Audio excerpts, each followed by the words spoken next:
Are you considering a non-traditional relationship? A marriage without sex? What are they talking about?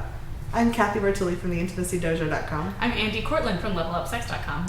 I'm Raj, and I'm an ordinary guy who likes coffee and toast. And happens to be married to Andi. Who happens, yeah. Yes, he is also my spouse. So we were just I love your guys' energy. Thank you for being here and letting me play with you. So we were just talking about, like, you have a wonderful marriage, it's really connected and beautiful, but you're not having sex. Right.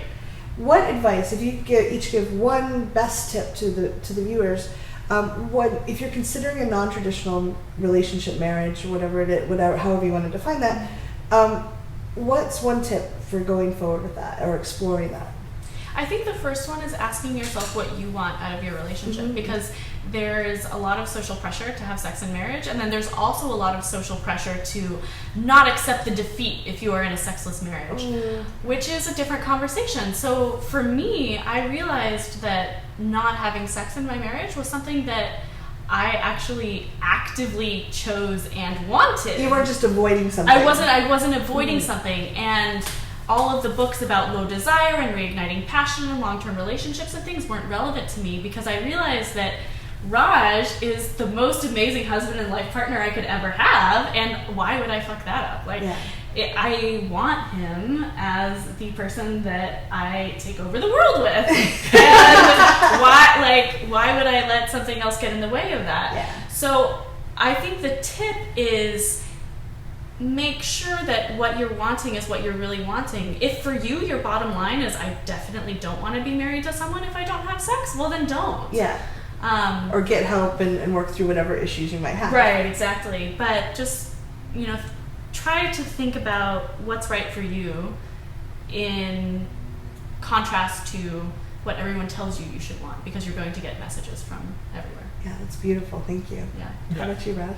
So for me, it's a little bit different, because obviously, as you heard, this is a feeling that comes from Andi, and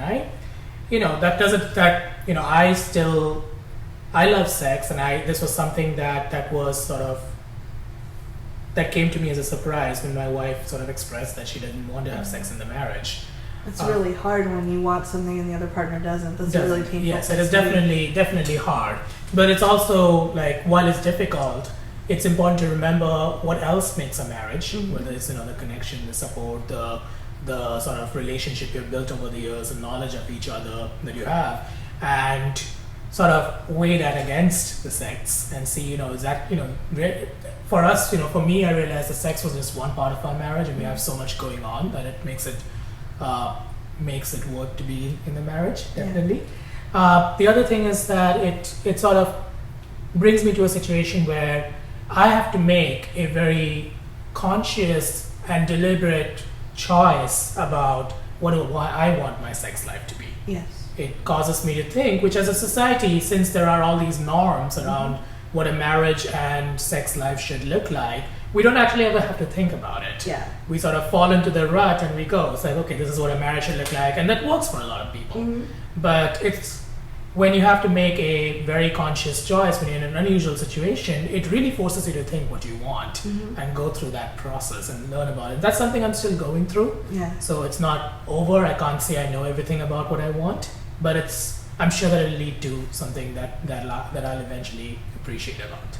Wonderful. I really appreciate you both sharing so vulnerably and talking about something a lot of people don't talk about in society. It gives us so much more freedom when we can look outside the box and say, what do I actually want out of this and what works for me? And I think the last thing is to share whatever your choice is without shame. Yeah. So we'll often say, hey, we're married to each other and we don't have sex and that's what works for us. And then it's very hard to get pushback because you don't leave room for it. Yeah. And dealing with shame is a challenge, and something it's great to get help, support, coach, someone to help you through it, because shame can be very pervasive. Right. And I really appreciate all the work that you've both done to be who you are in the world and to shine so brightly. Thank you. Thank you. Thank you. Please leave comments below. We'd love to know how you're non-traditional in your relationships and what works for you. All right.